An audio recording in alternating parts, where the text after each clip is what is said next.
नमो हन्ताणं नमो सिद्धाणं नमो वायरीयाणं नमो अच्छायाणं नमो लोये सब साहुणं जीवं जीवं दव्वं जिणवरवसहेण जेन निड्डिठं देविन्दुबिन्दुवन्दं वन्दे तं सर्वदा शिरसा।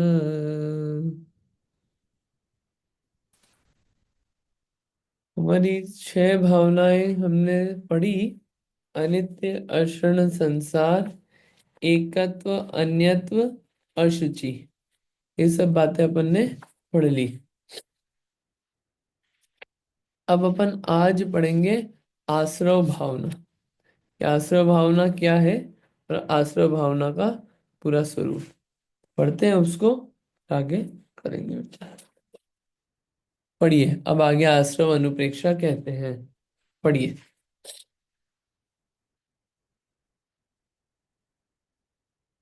पढ़िए रीटा आंटी जी।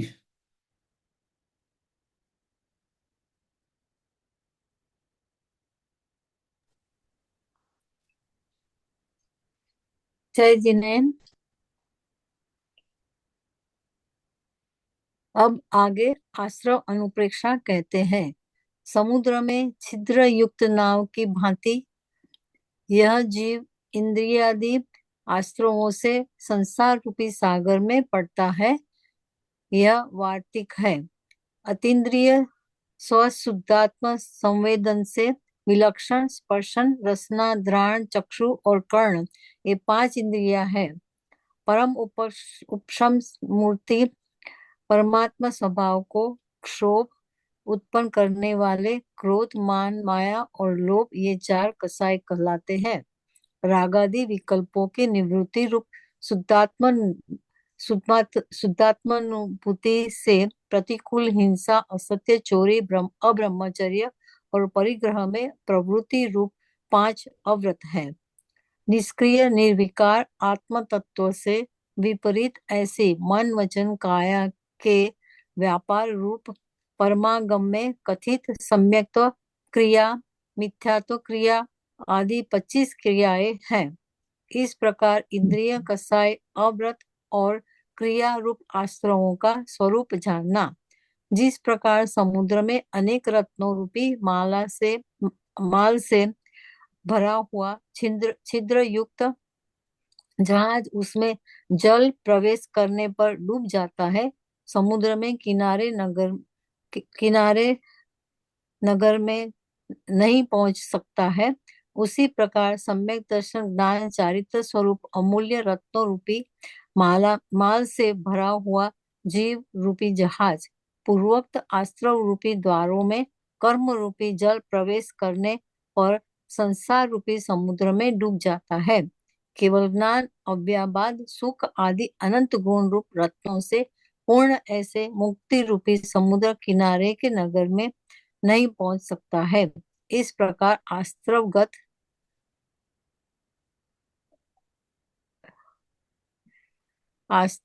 दोषों का चिंतन करना उसे आश्रव अनुप्रेक्षा कहते हैं। ठीक है, ये आश्रम के बारे में अपन ने पढ़ा।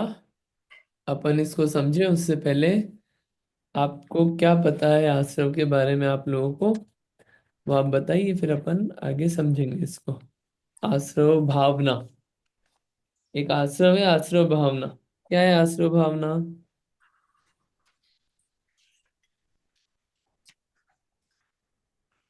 छठे छठे सॉरी सॉरी दो दो एक मिनट बंद कर दो। हम्म।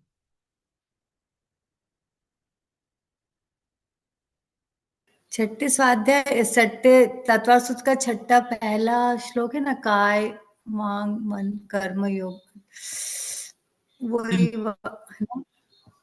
मेरे को याद नहीं आ रहा है श्लोक वो अभी। काय वांग मना कर्म योग स आश्रव। हाँ हम्म। हाँ हाँ। वो काय से, मन से और वचन से, कि योग करने से आश्चर्य का बंध होता है। आश्रव होता है। हाँ हम्म। हाँ। ठीक है, बढ़िया है। हाँ, और कुछ? बोलिए और नीतू दीदी।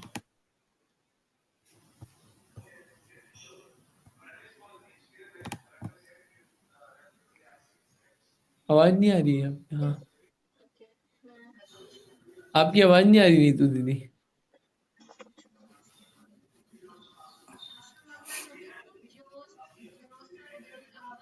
नहीं नहीं, आप बहुत दूर से बोल रहे हैं, आपकी बिल्कुल आवाज नहीं आ रही। अभी आ रही है क्या? अब ठीक है, बढ़िया है। ओके, जो मंगत जी की जो कृति है ना, जिसमें 12 भाव में, उसमें ज्यों सर जल आवत मोरी त्यों आश्रम कर मन को, द्रवित जीव प्रदेश गए जे पुद्गल भर मन को। जो जीव है, एक्चुअली वो निरंतर अपनी पांचों इंद्रियों की जो खिड़कियां हैं, अ, उससे कर्मों का आश्रम करता रहता है, वो कर्म बनते रहते हैं उसके। हम्म। जैसे कि आप किसी रूम में बैठे हुए हो और उस दरवाजे खुले हुए हो, सब लोग आ रहे हैं, भगते जा रहे हैं, until you stop, close the door, हम्म। बंद करोगे। तो आस- भावित आश्रम भाव शुभाशिव निज दिन चेतन को, पाप पुण्य के दोनों करता कारण बंधन को। पन मिथ्वात योग 15 द्वादश अविरत जानो, पंचर 20 कषाय बने सब 57 मानो।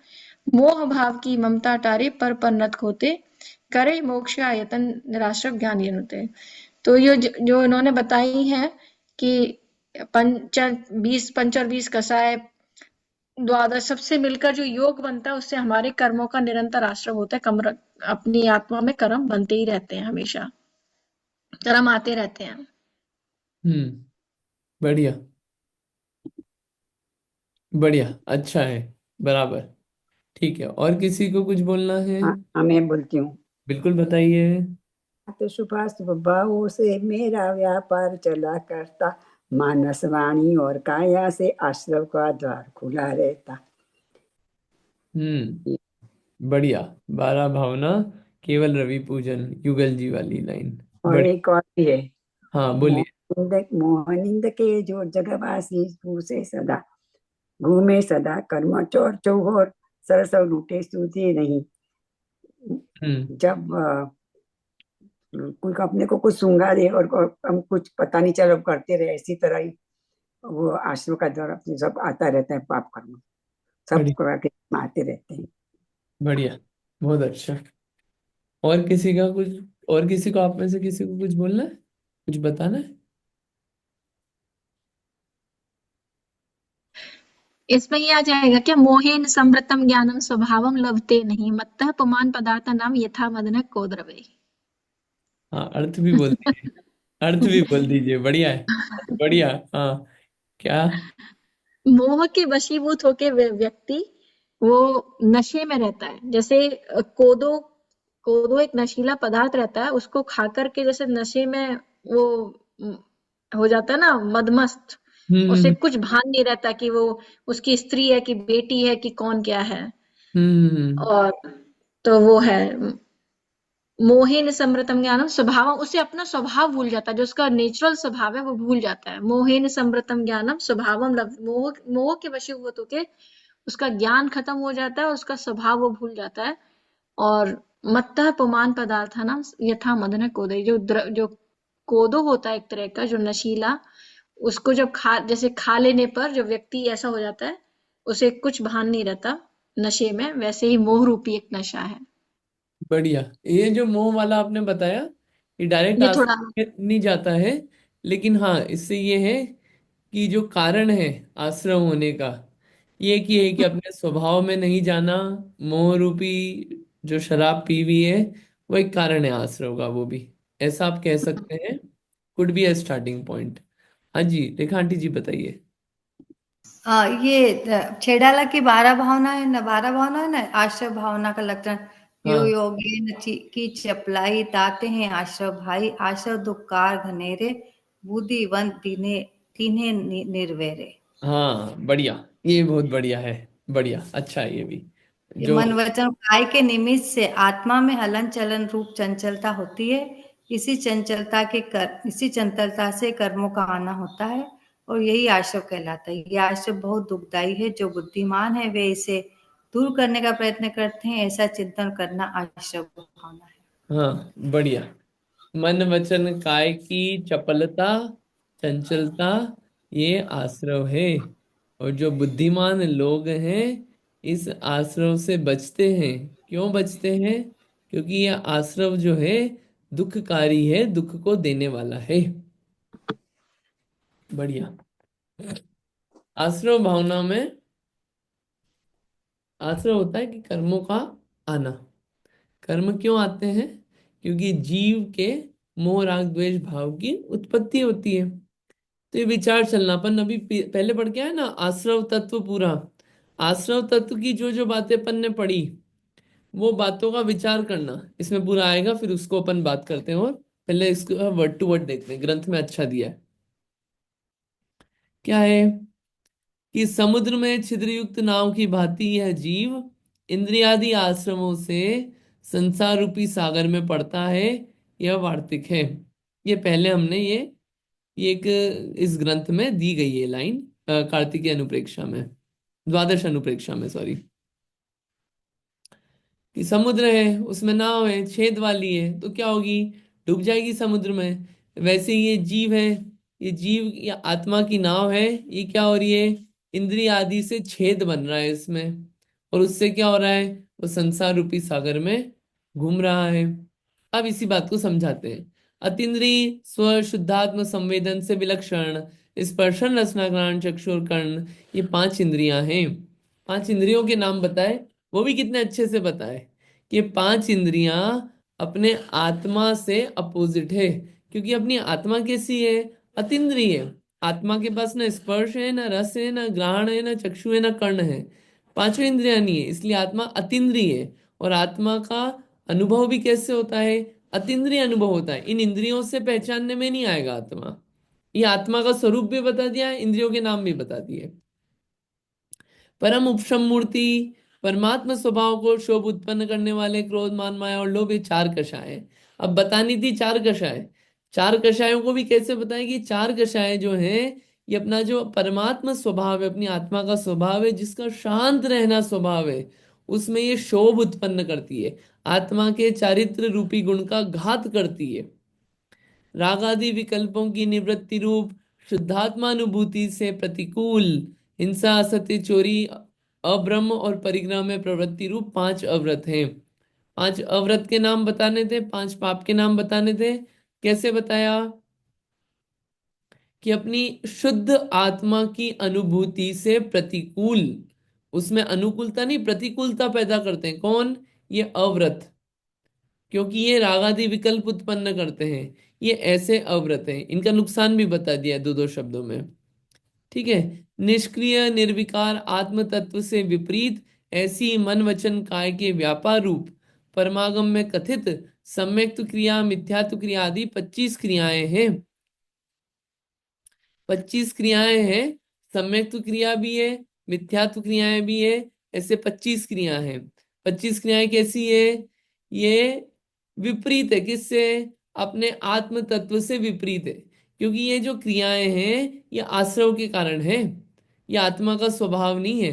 देखिए 25 क्रियाएं अपन ने उसमें पढ़ी थी। किसमें पढ़ी थी? तत्वार सूत्र जब पढ़ा था। तत्वार सूत्र में अपन ने पढ़ा था। देखिए खोलते हैं इसको, दिखा देते हैं एक बार, आपको याद आ जाएगा, रिकॉल हो जाएगी चीजें। छठे अध्याय में। छठे अध्याय में पढ़ा था अपन ने। खोलते हैं इसको।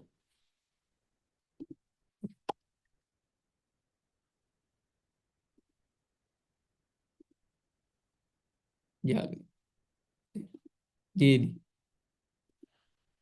ये क्या? हाँ ये देखिए 25 क्रियाएं, ये रही। देखा, सांप्रदायिक आश्रम इरियापत आश्रम जब पढ़ा था तो 25 क्रियाएं, पांच विभिन्न क्रियाएं, पांच हिंसा रूपी, पांच इंद्रिय के भोग, पांच धर्माचरण, पांच धर्म से विमुख करने वाली पढ़ी थी अपन ने। सम्यक्त क्रियाएं, पांच विभिन्न क्रिया में सम्यक्त बढ़ाने वाली क्रियाएं, मिथ्यात्व बढ़ाने वाली क्रियाएं, ऐसे 25 क्रियाएं हैं पूरी। इंद्रियों के भोग बढ़ाने वाली क्रिया, ये भी आश्रव का कारण है। हिंसा आदि कार्यों में लग रहे हैं, वो भी आश्रव का कारण है। धर्माचरण में दोष लगाने वाली, ये भी आश्रव का कारण। धर्म धारण से विमुख करने वाली, ये भी आश्रव का कारण। सारी क्रियाएं अपन ने डिटेल में देखी थी, इन सबको अपन ने आराम से देखा था। लास्ट ईयर शायद जनवरी की बात है ये। तो अभी देखा था अपन ने इसको या उसके बाद देखा होगा। तो ये क्या है, ये 25 क्रियाएं। ठीक है, वापस आ जाते हैं अपन, है ना। तो इस अंकित, ये अंकित, सम्यक्त बढ़ाने वाली क्रिया कैसे हो सकती है आशव की? सम्यक तो बढ़ाने वाली क्रियाएं, अम, इसका अपन ने उसमें देखा था, एक्चुअली पढ़ के ही बोले। एक मिनट देखिए, कौन सा था, तत्वार्थ मंजूषा। खोल ले अभी, चलो अभी एक सेकंड खोल लेते हैं, प्रश्न आया ही है, खोल ही लेते हैं इसको।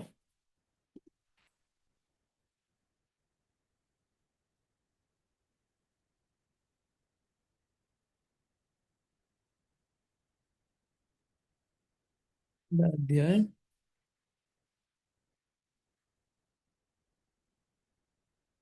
सूत्र नंबर, हाँ यहाँ पे मिल जाएगा। सम्यक तो बढ़ाने वाली क्रियाएं कौन कौन सी है, यहाँ पे आ जाएगा, सब बातें आ जाएगी इसमें, देख लेते हैं अपन अभी। सम्यक तो वर्धिनी क्रियाएं, देखिए सम्यक तो क्रिया, चैत्य गुरु शास्त्र की पूजा स्तवन आदि सम्यक्त को बढ़ाने वाली क्रियाएं हैं। आप भगवान के दर्शन कर रहे हैं, आप भगवान की पूजा कर रहे हैं, आप गुरु को आहार दे रहे हैं, गुरु की वैयावृत्ति कर रहे हैं, ये मिथ्यात्व को तो बढ़ाने वाली है नहीं, ये तो अपने को क्लियर है। ये किसको पोषण करने वाली है, सम्यक्त को बढ़ाने वाली है, सम्यक्त की तरफ लेके जाने वाली है।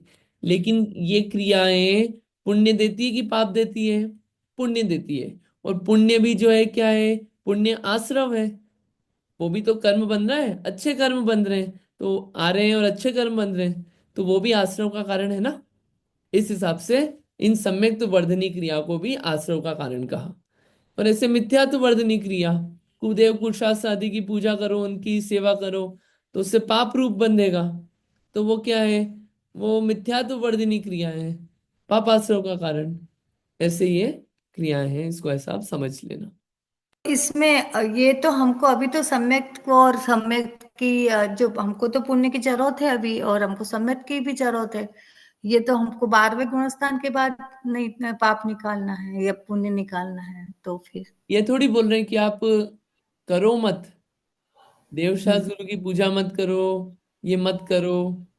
यहाँ पे हम्म क्या बता रहे हैं, ये आश्रव पूरा दोनों क्यों बताया, कि देखो पाप को तो पूरी दुनिया बुरा समझ रही है, हम्म पुण्य भी पकड़ के मत बैठ जाना। ये नहीं बोल रहे हैं कि देवशास्त्र गुरु की पूजा दर्शन उपवास आदि करना छोड़ देना, लेकिन जो हम्म धर्म है, ये ये नहीं है सिर्फ यही करना। धर्म तो अपनी आत्मा में स्थिर होना, वो फाइनल धर्म है जो आगे गुणस्थानों में प्राप्त होगा। तो अगर ये हम्म क्रियाएं करने लग जाओ और थोड़ा साता वेदनी आ जाए, पुण्य का उदय आ जाए, तो उसमें ही मस्त मत हो जाना, क्योंकि ठीक ये है, हाँ सुख का कारण नहीं है।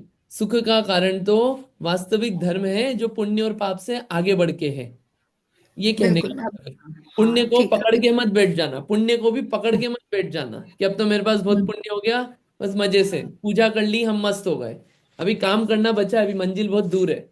ये इससे भी कर्म ही आश्रय हो रहा है, ज्यादा होगा भैया तिर्यंश न बन के देव बन गए, डोलना तो संसार में ही है पुण्य लेके भी।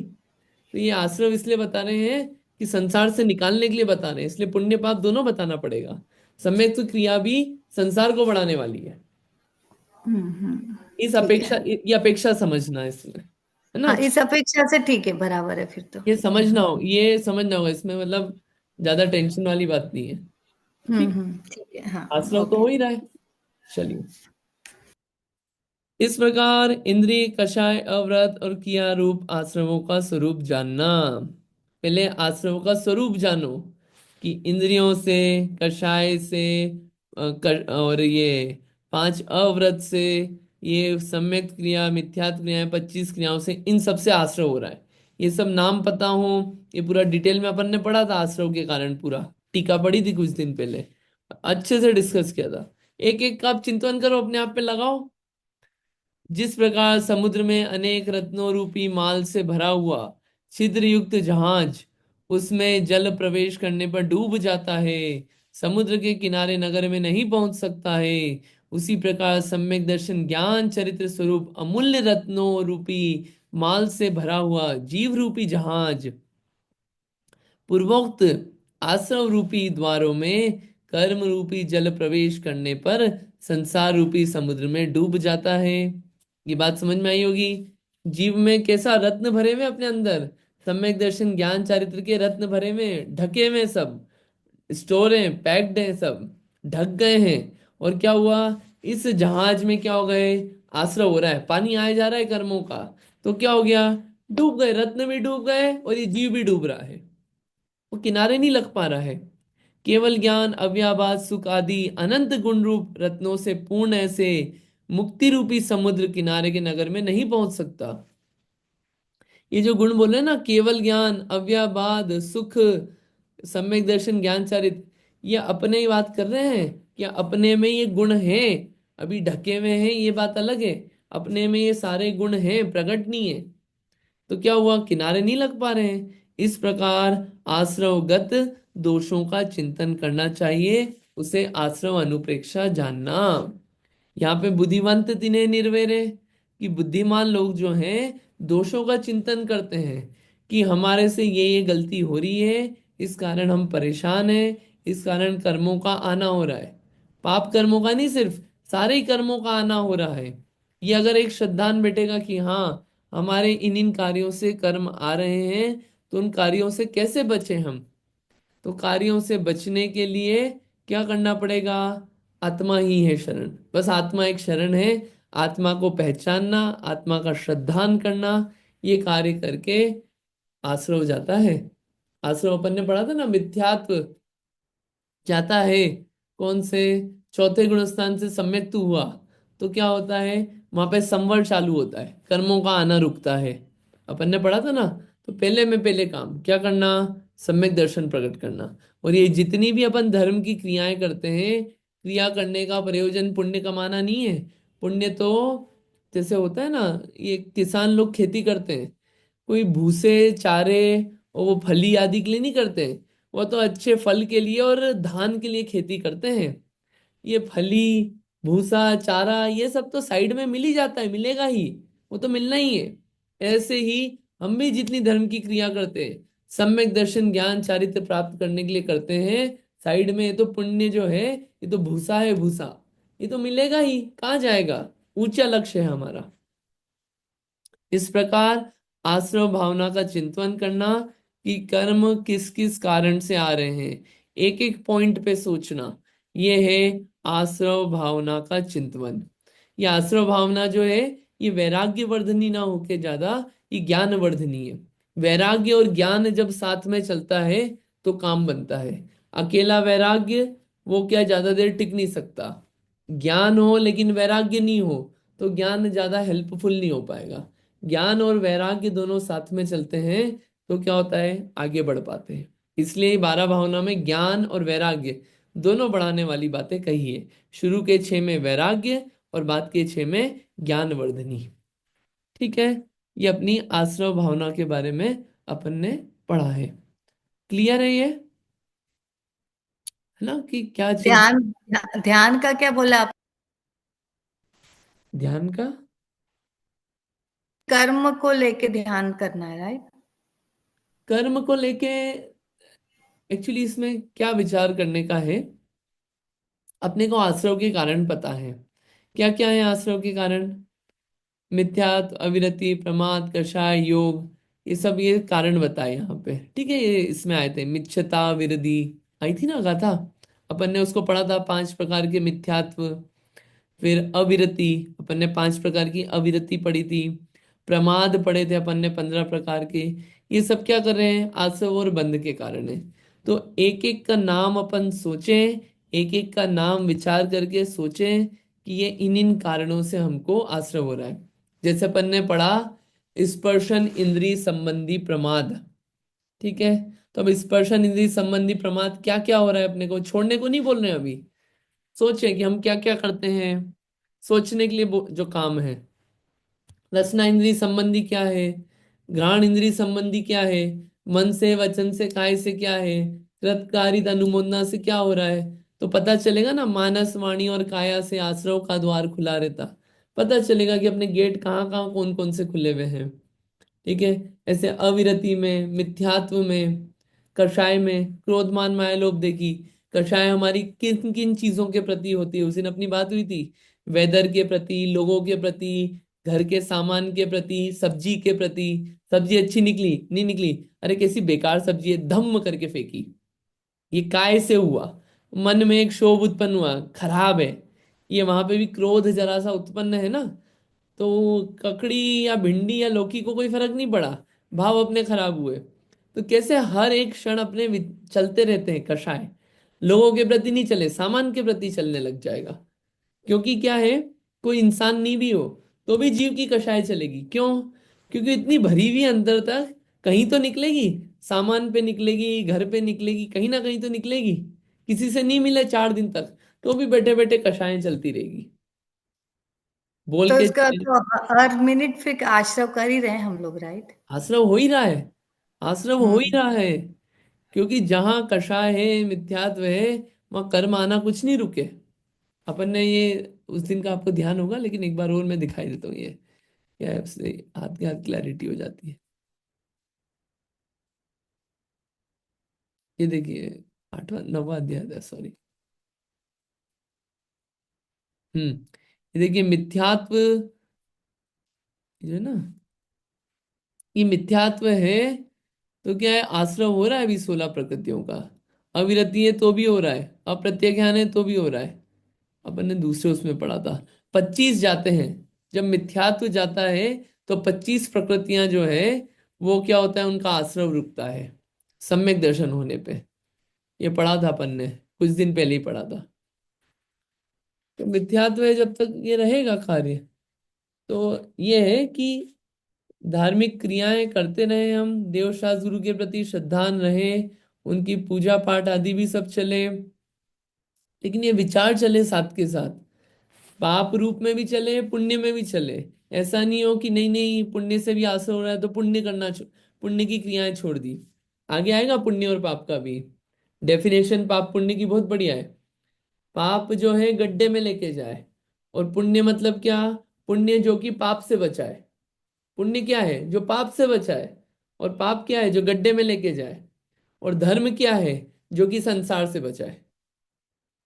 पुण्य पाप दोनों संसार में लेके जाएंगे। पुण्य को परंपरा से मोक्ष का कारण कहते हैं, डायरेक्ट कारण नहीं है मोक्ष का, परंपरा से मोक्ष का कारण है। कि आप देवशास्त्र गुरु के पास आओगे, आपको कुछ बातें सीखने को मिलेगी, उस समय पुण्य होगा। पुण्य से आपको सारी अनुकूलताएं मिलेगी, मंदिर मिल जाएगा, भगवान मिल जाएंगे, साधन भी मिल जाएंगे, ग्रंथ मिल जाएंगे, पढ़ने पढ़ाने वाला संघ मिल जाएगा, देवशास्त्र गुरु मिलेंगे, सब सामान रहेगा। क्या आप बिल्कुल निश्चिंत रहोगे, अच्छा शरीर मिलेगा, कोई रोग नहीं रहेगा। तो आपको पूरी अनुकूलता मिल गई कि अब आप धर्म कर सकते हो।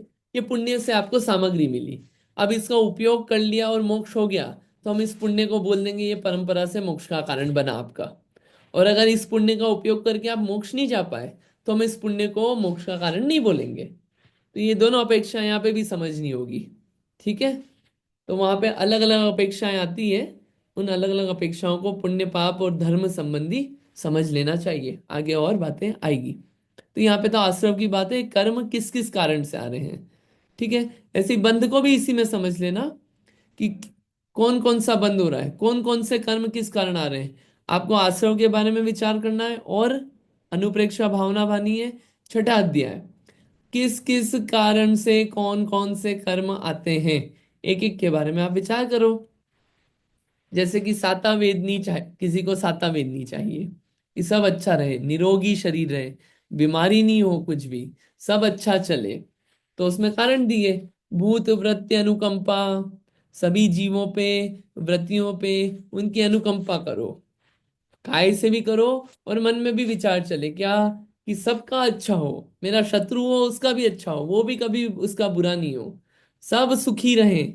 अपन शांति पाठ और शांति धारा इन सब में बोलते क्या है, सर्व जीवानंद नाम, सर्व भव्यानंद नाम। तो ये सिर्फ शब्द बोलने के लिए नहीं है, अंदर अपने अंदर भावना डेवलप हो, वो क्या, कि सबका भला हो, सब आनंद पूर्वक रहे, सब राजानंद नाम, सर्व लोकानंद नाम, सर्व ग्राम नगर खेत करवट मट्टम पत्तन द्रोण मुख सम्मानंदम। वहां पे आ गया गांव, गांव का चौबारा, उसमें फिर गली, गली में घर, एक एक शब्द आ गए वो वहां पे।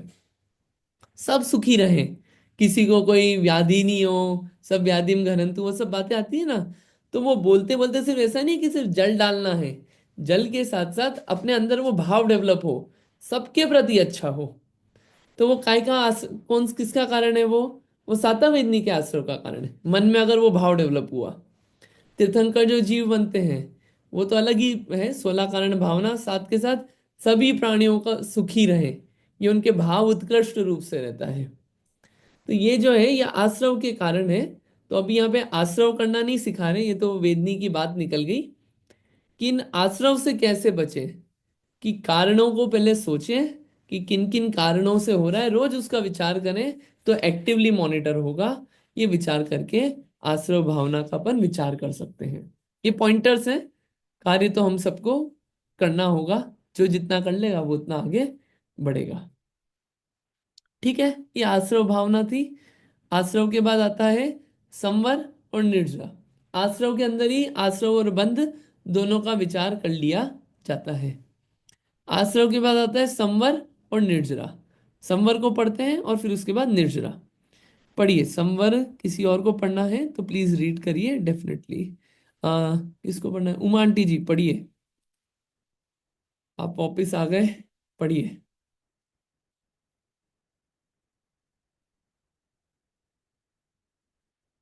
आपकी आवाज नहीं आ रही। हाँ। ना, अभी बोल रहे हैं। हम्म। जय जिनेन्द्र। अब संवर्ण अनुप्रेक्षा कहते हैं, जिस प्रकार वही जहाज छिद्र बंद हो जाने से उसमें पानी का प्रवेश न होने के कारण निर्विघ्न रूप से समुद्र किनारे के नगर में पहुंच जाता है, उसी प्रकार जीव रूपी जहाज निज शुद्धात्मा की संवित्ति के बल से इंद्रियादि आश्रवों रूपी छिद्र बंद होने पर उसमें कर्म रूपी जल का प्रवेश न होने के कारण निर्विघ्न रूप से केवल ज्ञानादि अनंत गुण रत्नों से पूर्ण ऐसे मुक्ति रूपी समुद्र किनारे के नगर में पहुंच जाता है। इस प्रकार संवरगत गुणों के चिंतवन रूप संवर अनुप्रेक्षा जानना। हाँ जी, बताइए आप लोग संवर भावना में कौन कौन सी लाइनें, क्या क्या बातें आपको ख्याल है, वो आप लोग बताइए, फिर अपन देखते हैं। और बोलिए।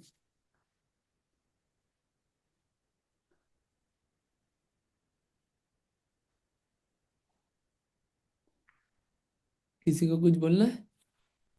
आते ना, सतगुरु देय जगाए मोह निंद उपसमे, तब कछु बने उपाय कर्म चोर आवत रुके। हाँ, पहले वहां पे आया था ना, पहले अपन ने आश्रव पढ़ा था, उसमें क्या आया था? मोह मोह निंद के के जोर जोर जगवासी जगवास। में सदा, कर्म चोर चहु ओर, सर्वस लूटे तुध नहीं।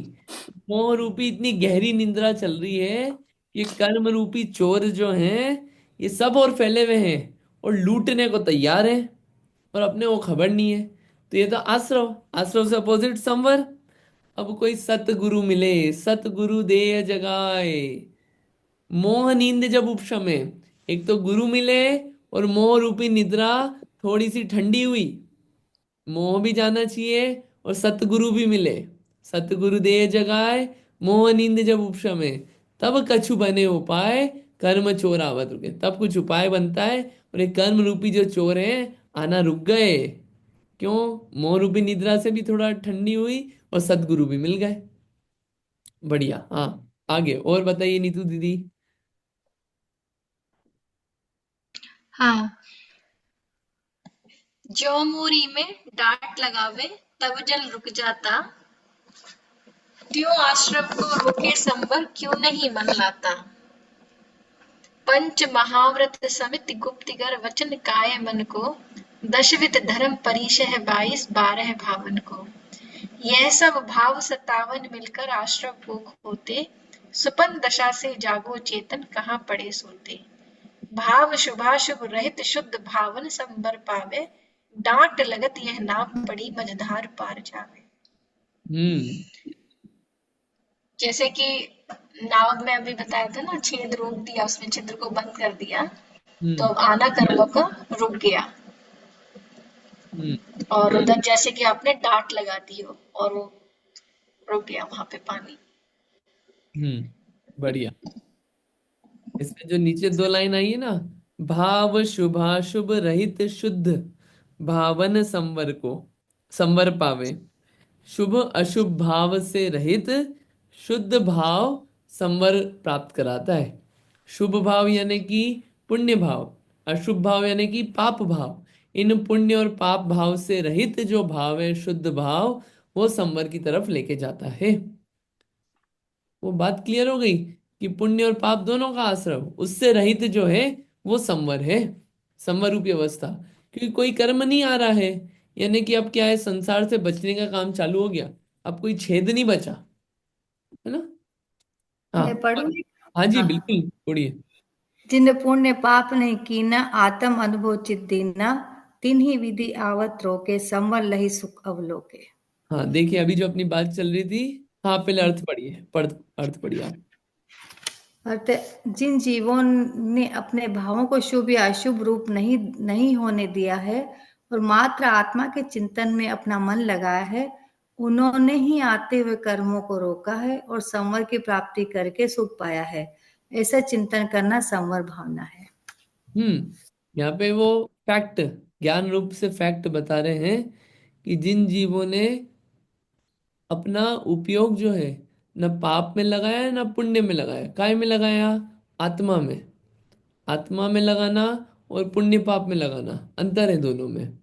तो पुण्य पाप दोनों ही आश्रव के कारण है, तो उसमें लगाने से कर्मों का आश्रव नहीं, संवर नहीं होगा। कर्मों का संवर कब होगा? आत्म अनुभव चित्त दीना, आत्मा के अनुभव में अपने चित्त को देने से, उससे संवर होगा। और तिन्ही विधियावत रोके, यही है कर्मों को रोकने की विधि, उपाय। और संवर लही सुख अवलोके, संवर को प्राप्त करके सुख को प्राप्त करता है। बढ़िया, ठीक है।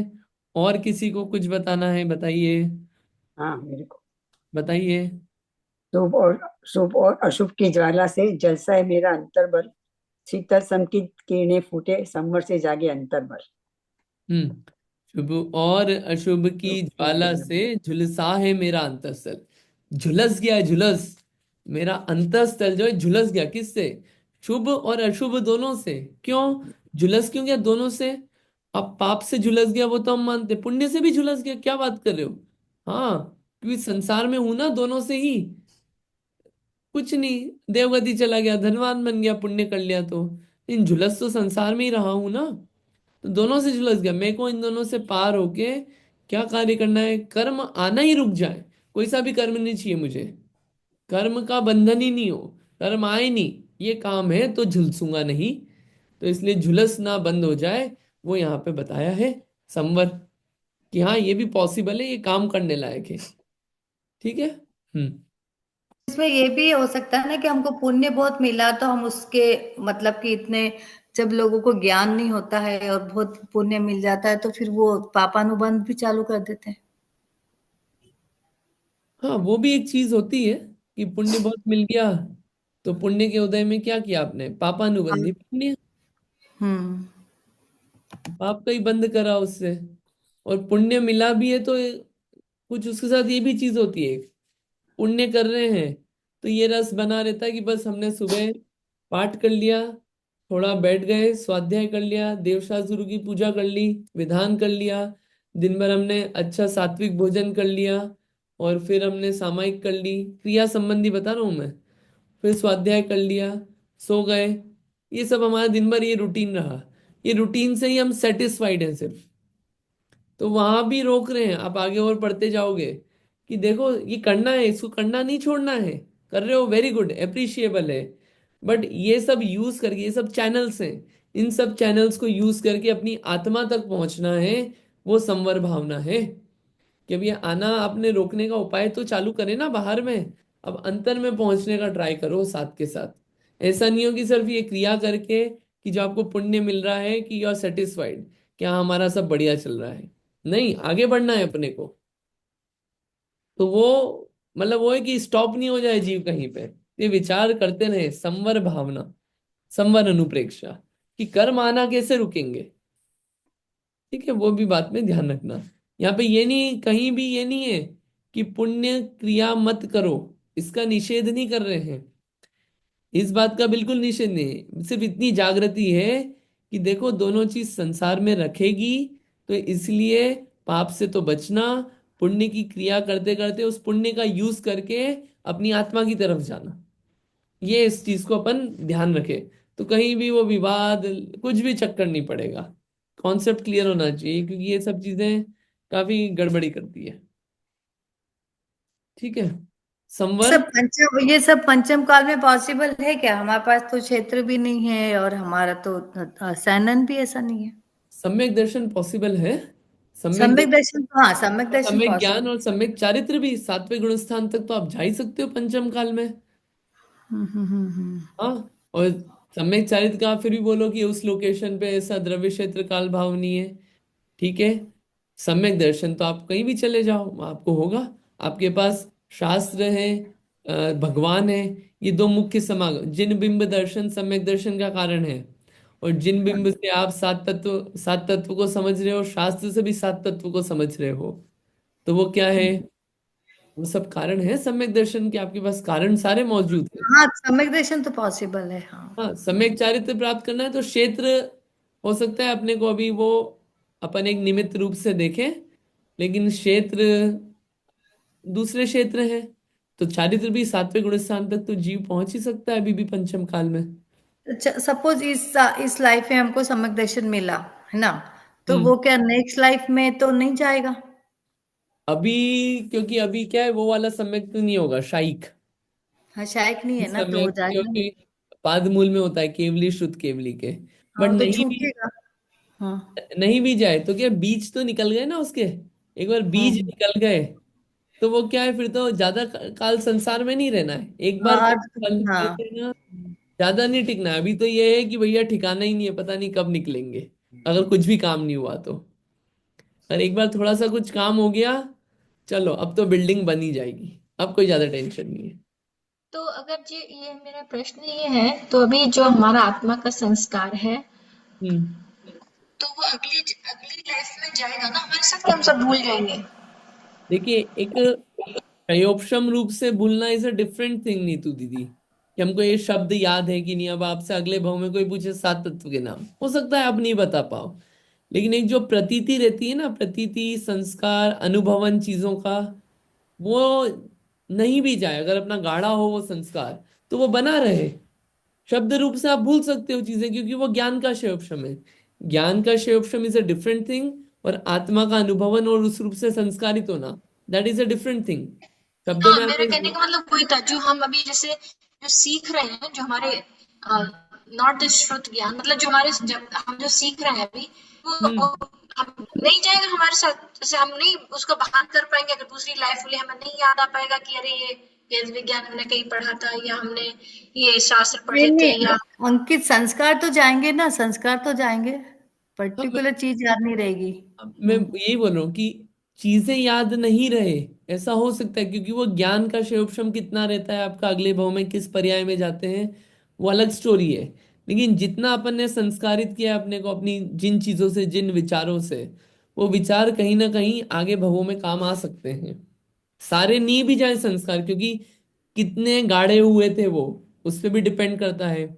जैसे अपन ने कुछ, वो आती है ना इतनी प्रथमान योग वगैरह की कहानी आती है, क्या होता है कि कुछ चीज देखी, उनको पुराना भाव याद आ गया, कुछ बातें याद आ गई, बहुत सारी चीजें होती है, मतलब वो पूरा उनको वैराग्य हो गया। अब एकदम से जीवों को वैराग्य कैसे हो जाता है? छोटे से बालक को, 8 वर्ष का बालक था, दीक्षा ले ली।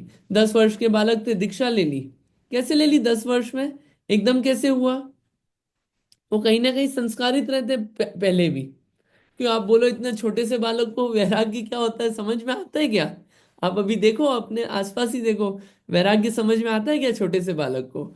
और छोटे से बालक आचार्य कुंद कुंद बन रहे, ऐसा कैसे? कहीं ना कहीं वो संस्कारित हुई है चीजें। ठीक है। अरे पिछले पिछले भाव के संस्कार होंगे तभी तो स्वाध्याय करना अच्छा लगता है। हाँ, पिछले भाव का भी है।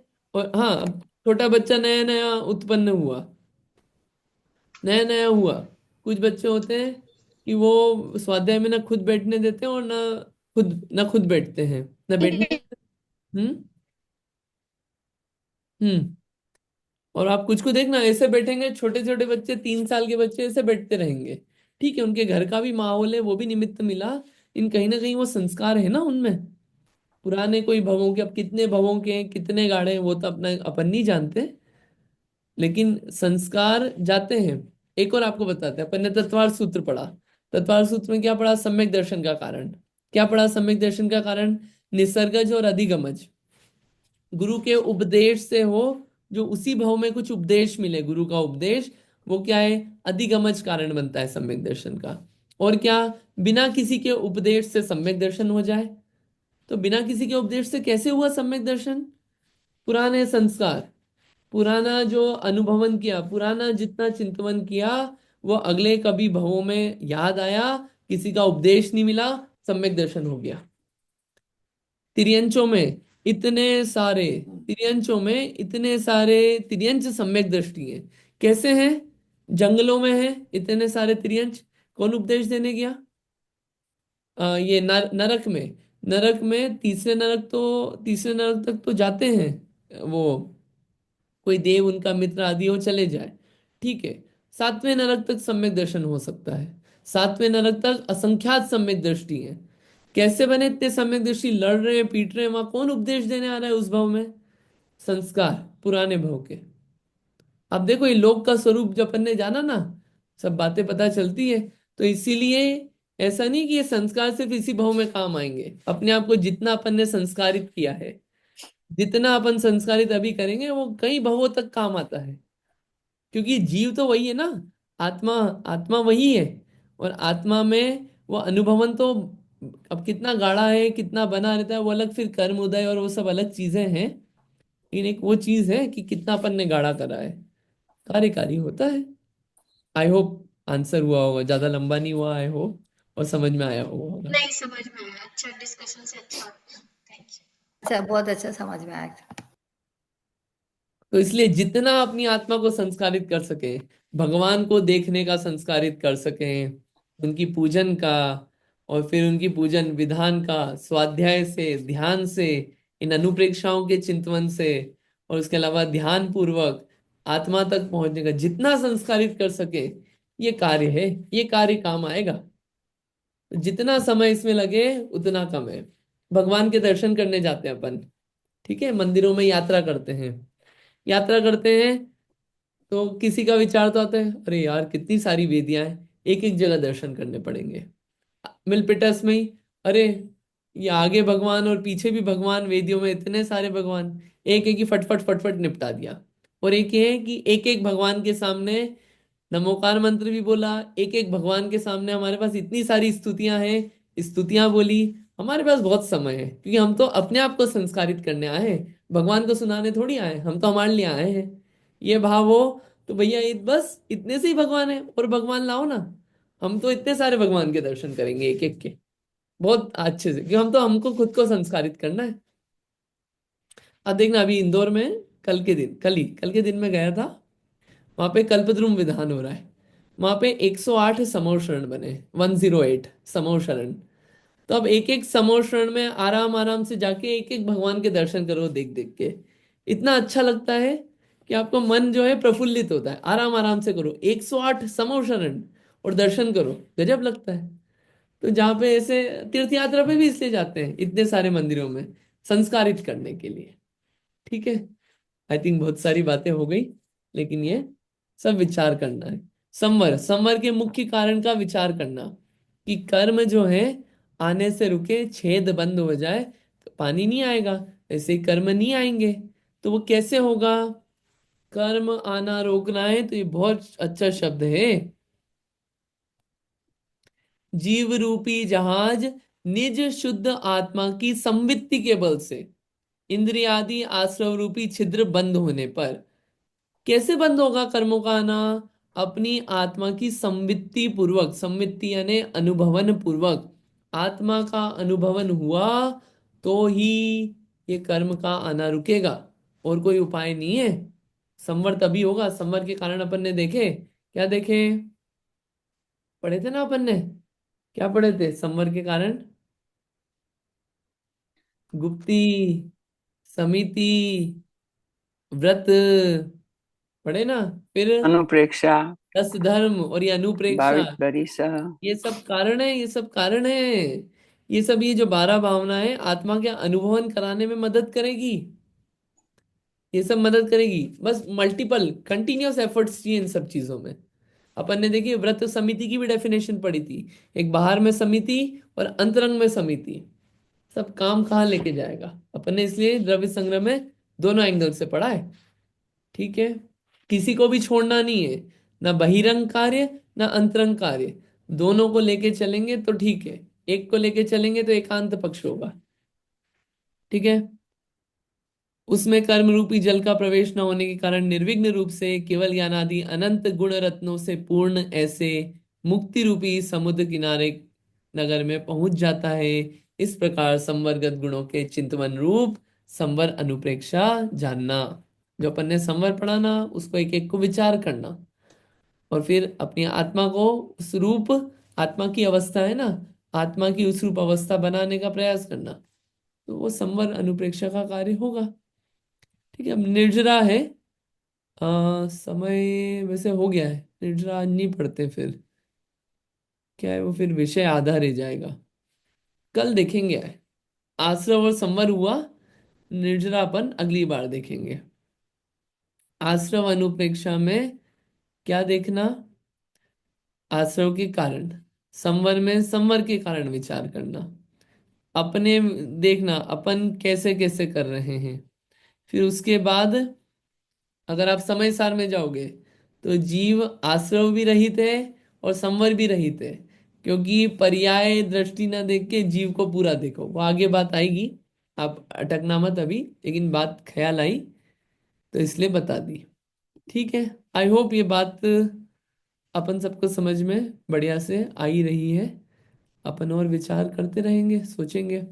आपको इन सब चीजों को और कॉम्प्लीमेंट करना हो, ये तो अपन इधर से विषय पढ़ रहे हैं, क्षमा सागर जी महाराज जी, उनके 12 भावना का आप एक एक चीज का लेक्चर सुनो और पॉइंट्स लिख लो, उनके अच्छे अच्छे पॉइंट्स। उन पॉइंट्स पे विचार करो आप। ग्रंथ में से मिल लिया, लाइनें पढ़ ली, क्षमा सागर जी महाराज जी हैं, बहुत बढ़िया, एवरग्रीन। एवरग्रीन है उनके 12 भावनाओं पे प्रवचन। उसने बहुत पढ़ाई की है, ऐसा है ना? क्या? एजुकेशन, उसका एजुकेशन बहुत है ना। हाँ बढ़िया, बहुत अच्छा था उनका। हाँ, मैं वो सुनती हूँ तो मेरे को बहुत अच्छा लगता है, और हाँ, आवाज भी बहुत अच्छी है तो उसकी। आपका होमवर्क ही ये है कि आप तो टाइम मिले तो पूरा 1 घंटा मत सुनो, 15 मिनट सुन लो आप, 4 दिन में सुन लेना। 15 मिनट सुनो, पॉइंट्स लिख लो, उसमें बहुत अच्छे पॉइंट्स मिलेंगे। उन 2-3 पॉइंट्स पे भी सोच लिया, सोचते रहे, काम अच्छा हो जाएगा। पॉइंट्स निकाल के लाओ आप। ठीक है, नए टाइप का होमवर्क। ठीक है, ये तो सब मिल ही जाएगा सबको यूट्यूब वगैरह पे। ठीक, इतना ही रखते हैं अपन आज, फिर आगे कभी और देखेंगे। ठीक है, इतना ही रखते हैं, जिनवाणी स्तुति कर लेते हैं। जावाणी के ज्ञान से सूझे लोकालो, सोवाणी मस्तक नमो सदा देत हूँ डोल। है जिनवाणी भारती तो है जपो दिन रैन, जो तेरी शरणा गए तो पावे सुख चैन। जिनवाणी माता की जय। नौबार नमोकार मंत्र।